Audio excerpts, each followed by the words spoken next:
we're a few people short today. Morning, friends. Singcho said he wants to take some time and focus on writing poems, so he'll join us later. Noelle has other duties today, so she asked me to tell everyone not to wait up for her. Oh, okay. Well, never mind. What about Callie Roe, though? She said she'd be here. I got here really early, but I haven't seen her yet. Are you talking about the girl with the blue hair? I saw her on the bridge near Dihua Marsh during my morning training. She looked a little upset, so I didn't want to disturb her. Upset? Oh no! What should we do? Was it something we said last night? Oh, Paimon's worried. I agree. If she's run into some kind of trouble, I'd like to help her. Huh? You're all going? Then I'm coming too. Shall we start with the bridge? We're all here a little early, so there should be time. Good idea. We'll be back in a jiffy.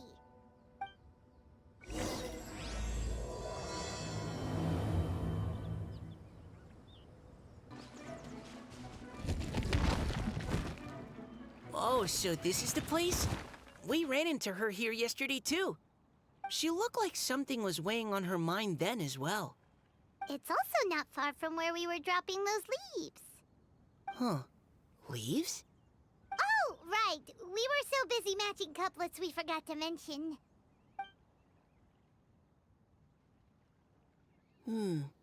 Interesting. I wonder, could Miss Callie Roy have been the one who wrote that poem on the leaf? What makes you say that? Oh, sorry. Nothing. Well, nothing concrete. Just a hunch, I guess. It's just, that poem on the leaf kinda gave me the same feeling as when I saw her yesterday. So much sadness. Now that you mention it, this is upstream from where we found the poem. Huh? Hey, look! Over there! Another leaf! Wow, you're right! And this one has writing on it too! After that leaf!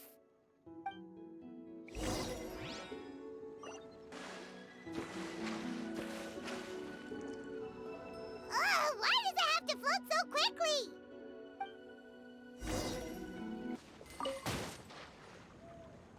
Can't you just fly over and grab it?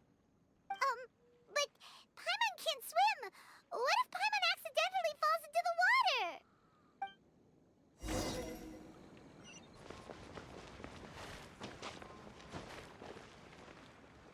It stopped. No!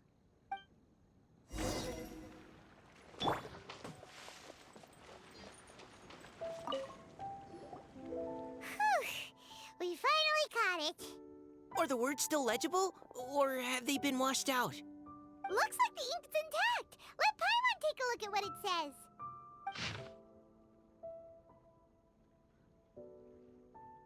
Huh? This is related to the poem we wrote in reply yesterday. She must have picked up one of our leaves. Spring. Young boy. It's looking a lot like Callie Roe was the one who wrote this. She seems to care a lot about that story, huh? Actually, when Paimon first saw her, Paimon was wondering, do you think... is it possible that she's, Based on the current and accounting for wind strength, everyone, please follow me.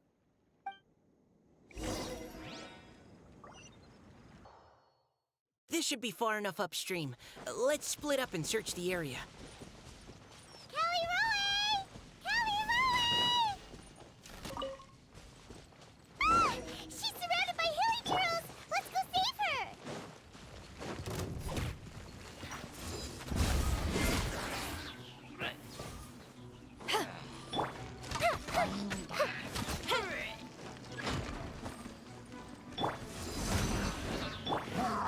I summon fire hazard!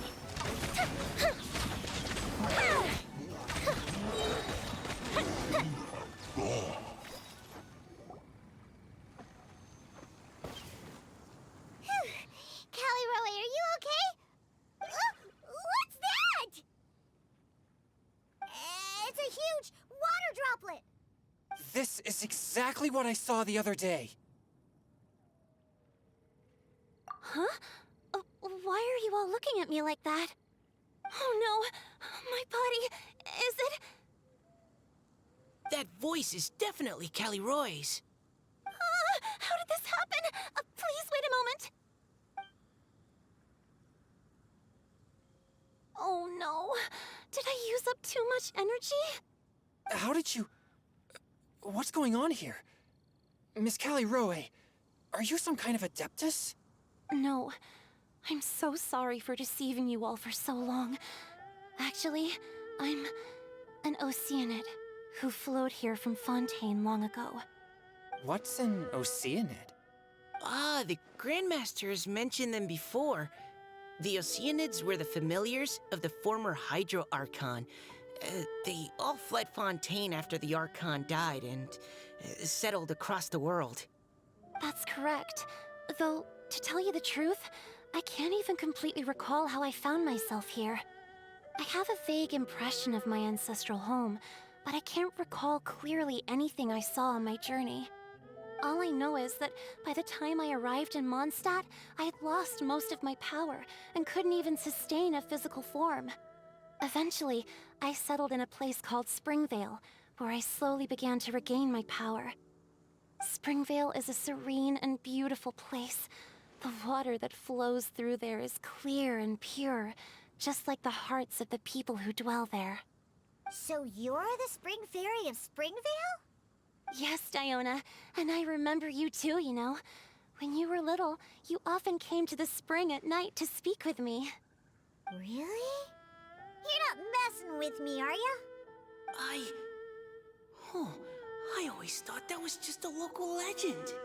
Your favorite little pillow, the fish one? Its name is Bubbles, is it not? Yep!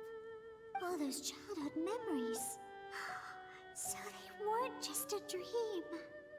So, if this is true, then all those things written on the leaves... I see. So you were the ones who found my leaf. Well, you are correct. The Spring Fairy and Heart of Clear Springs is me. No wonder you were asking us so many questions about it. So, the boy from the story... Is Finch. I always loved listening to people's dreams, and still do to this day. Whether they're beautiful, sad, or filled with emotions I couldn't understand at the time. One night, a little boy came to the spring. The tears that fell from his face were more fragile than a moonbeam, and purer than the morning dew. I like humans, and wanted to understand them better. I also wanted to make sense of the feelings contained in his tears that were, then, a mystery to me.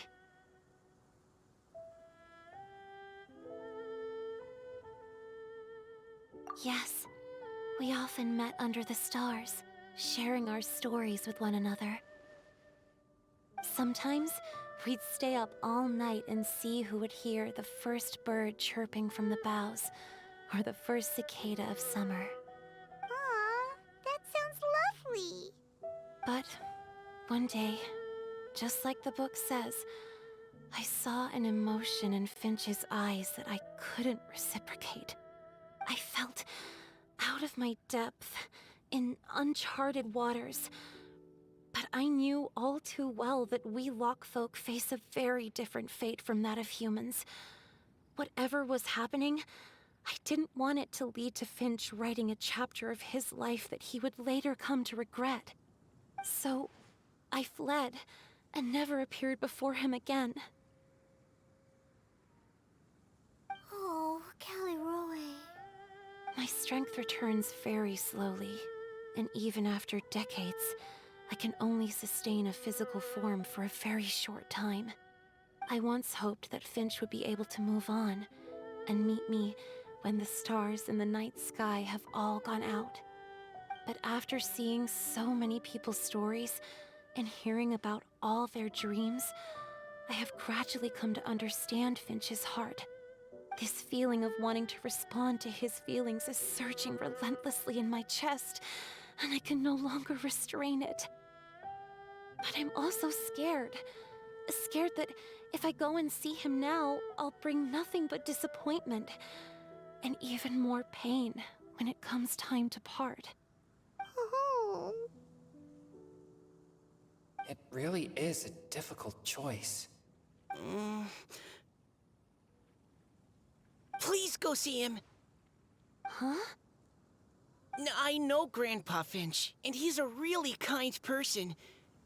When I was struggling to learn how to draw maps, he was always encouraging me, telling me not to give up, always keep trying, and get out there and have some adventures. He often tells me stories about his past, but I've never once seen a look of regret or sadness in his face. And even though Grandpa Finch loves adventures, he still stands there by the spring, every day, as if he's waiting for something. I believe that he's serious about his feelings for you, Miss Callie-Roe. He's never stopped hoping that he'll see you again one day. So if you want to see him too, then what are you waiting for? Huh? Oh, sorry. I think I got a bit too excited and I just thought, well, it just sort of came out. I understand. That settles it. I've decided. I will go back and see Finch. You will? Amazing! That's great! But I'd like to ask all of you for some help. Sure. Just say the word. We'll help you any way we can. Would you come to Springvale with me and help to bring Finch to my side? I cannot maintain this form for much longer, and I'm worried others will see me how I was just before. Leave it to me. I'm really close with Grandpa Finch. Also, please keep Finch's in my secret. I wouldn't want Springvale's tranquil waters to become agitated on account of all this. Your secret is safe with me. I won't tell anyone. That's a promise. Great. I can't thank you all enough. What's wrong? Are you gonna turn back into a water droplet? No, I'm sorry. It's just that my mind's racing. As much as I want to talk to him again, I'm still worried that I won't have the words when the time comes. A poem?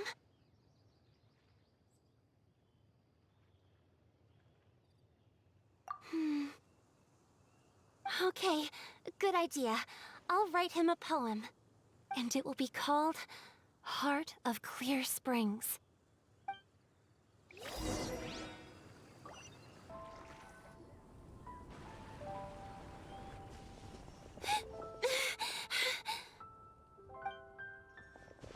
Are you okay? It's nothing. I'm just scared that I won't be able to maintain this form much longer. Okay, don't panic. Wait here, Callie-Roe. I'll go fetch Grandpa Finch. Take it slow, Diona. Finch isn't a young man anymore. He's not as steady on his feet. I can still hold on a bit longer. Okay, stay strong. You can do it.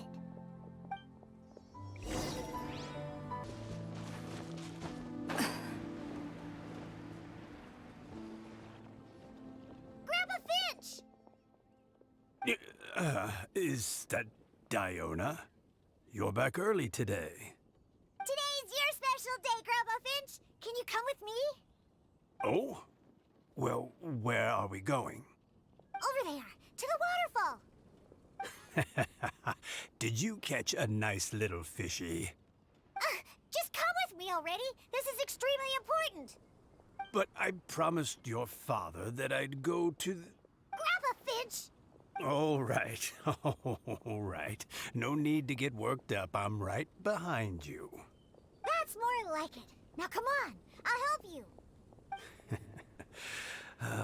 Draft's daughter is just like him when she's on a mission.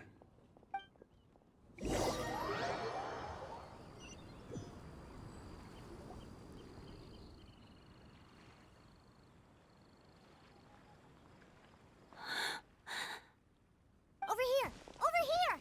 It's okay, Grandpa Finch. Take your time. what's all this? What are all these people doing here? Even Mika's here? How's work been going lately? And even some friends from abroad, if I'm not mistaken. You do know that today's not my birthday, don't you? Greetings, Mr. Finch. My name is Chong Yoon. We all met at the poetry gala, and, well, there's someone we'd like to introduce you to. Finch. That voice. Kelly Rowe. I didn't think you'd still remember. Oh, I remember. I remember all right. How could I ever forget? Although your appearance is different than I recall. Back then, you looked like you'd stepped right out of a fairy tale. But I'm one to talk. Of course, a fairy from a fairy tale can change forms. But in your eyes, I'm probably the one who's changed beyond all recognition. Oh, even after all these years, you still know just what to say to make me laugh. I thought you were only able to appear in the dead of night. There have been times when I've wondered whether it really was all a dream. I'm sorry I kept you waiting for so long, Finch. Oh, it can't have been that long. It's been but the blink of an eye, really. Finch, would you like to hear a poem I wrote for you? A poem? You write poetry now? Well, of course. I'd be delighted to listen. I'll hang on every word that leaves your lips. In that case, let me read you a story about the Spring Fairy.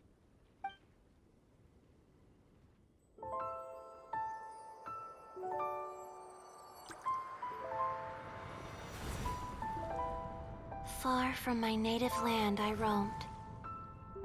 In streams I slept, many seasons I met as the sun set and rose. I searched for a garden to call a home, and the moonlight ebbed as the water flowed. A soft breeze beckoned me unto a spring. Sleep, weary wanderer, your journey is over. May the dancing petals sweeten your slumber. At dawn, I hummed the melody of a distant stream, and the songs in the night serenaded my dreams. A boy's tender tears trembled through the water, stirring me more than any starlight sonata. He wove me a wreath from past petals and future buds. I crossed beyond the veil of dreams to the realm of flesh and blood. Look at the love that shines from his eager gaze. Answer the call of his heart, lest this moment go to waste. The kittens and fireflies invited my heartstrings to sing, but I was a stranger to the melody of mankind, and knew not how this tune should begin. As the river of dreams trickled into the ocean blue, every time a crystal fly flapped its wings, older it seemed he grew. But I learned to fathom human ways each stumbling step I took, and clouds of confusion became crystal clear in the vulnerable verse I wrote.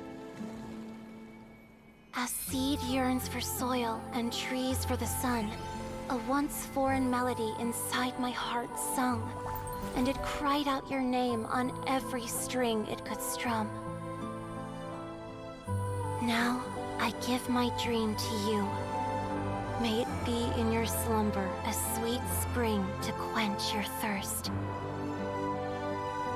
Now, I hand my heart to you, praying my belated promise might meet, still with your trust.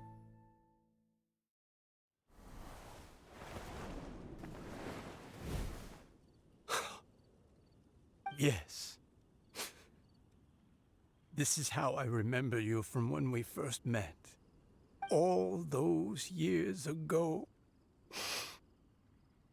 It really has been a long, old time, hasn't it? Finch, It's okay. I understand. Your poem, it explains everything. Thank you, Finch. Please, take this. It's so beautiful. This is a droplet of water condensed from my own power.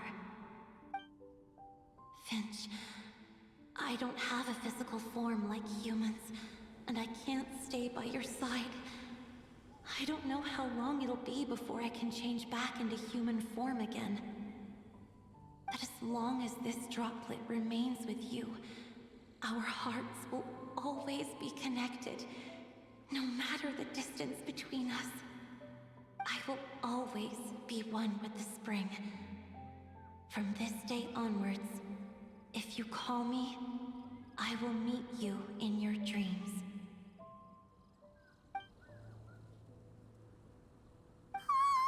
It's so romantic. You've really learned a lot, haven't you? And you don't even mind that the kids are watching. Does it bother you?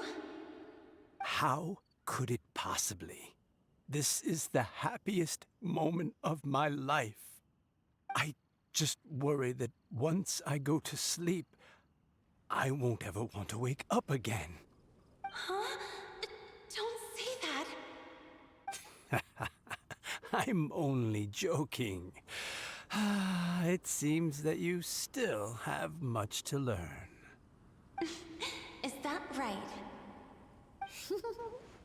Grandpa Finch and Kelly Rowie look so happy. Oh, what a perfect moment. Diona, thank you for fetching Finch for me. I've never forgotten you either. I used to chat with you a lot. Wasn't it ever annoying? Of course not. You are one of the truest friends I have in the entire world. That's why I gave you your gift, so that a part of me could always be with you. Huh? Wait. So is Diona's ability to mix delicious drinks from disgusting ingredients a blessing from this water spirit? And if so, is it also possible that my pure yang spirit is a gift from some being? My physical form is about to disappear. Finch, Yes? I've never regretted meeting you or deciding to talk to you that night. Not once. All these long years. Not for a single moment. It probably goes without saying, but neither have I. Although, it was different from in the stories. That fateful night, I never gave you that kiss. This gift that represents my promise and my love, I give it to you now. Huh?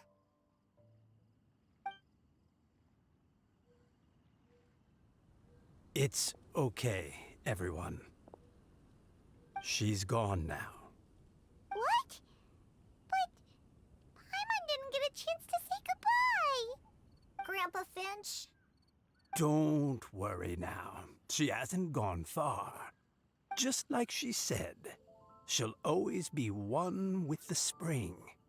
By our side and in our dreams.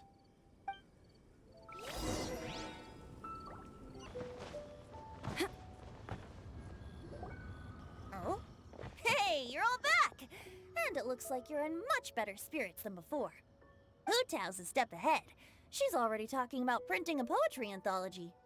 She said she can't wait for everyone's final words because I'm itching to pull the trigger. By which I assume she meant she eagerly anticipates receiving everyone's freestyle poetry submissions to help her close the deal. Where have you all been? I've been waiting here forever. Perhaps they lacked sufficient inspiration and wished to have an emergency communion with nature. And with any luck, I'll bet they heard some fine poetry along the way. How deaf, Bard! Does this mean that right from the start you... Oh, right from the start, you said you would treat us to a nice meal! Huh? Did I? Very well. Since the Traveler agrees, then it looks like I can't escape this time. Diona! Dear Diona, could I trouble you to fix us a couple of your delicious beverages? You wish. All right. Well, normally I'd never agree, but since I happen to be in a good mood today... Huh? So, just what have you guys been up to all this time? Why does it feel like there are some unspoken words hanging in the air here that everyone is privy to but myself? Really? Must be the breeze. You're reading way too much into it. Yeah, that's right. We're just, taking a walk. Inspiration walk, since it worked so well last time. So even Mika's in on it? Chongyun, how about you tell me what happened on the sly? I've just remembered that I heard about a haunted house recently that you'll definitely want to check out. I'm willing to bet that even your pure Yang spirit won't be able to scare off these demons. I appreciate the gesture, but no thanks. Not this time. And I'm starting to think that maybe this pure Yang spirit isn't such a bad thing after all. Huh? What the? What's gotten into you? Okay, that confirms it. I call shenanigans. Something big definitely went down here.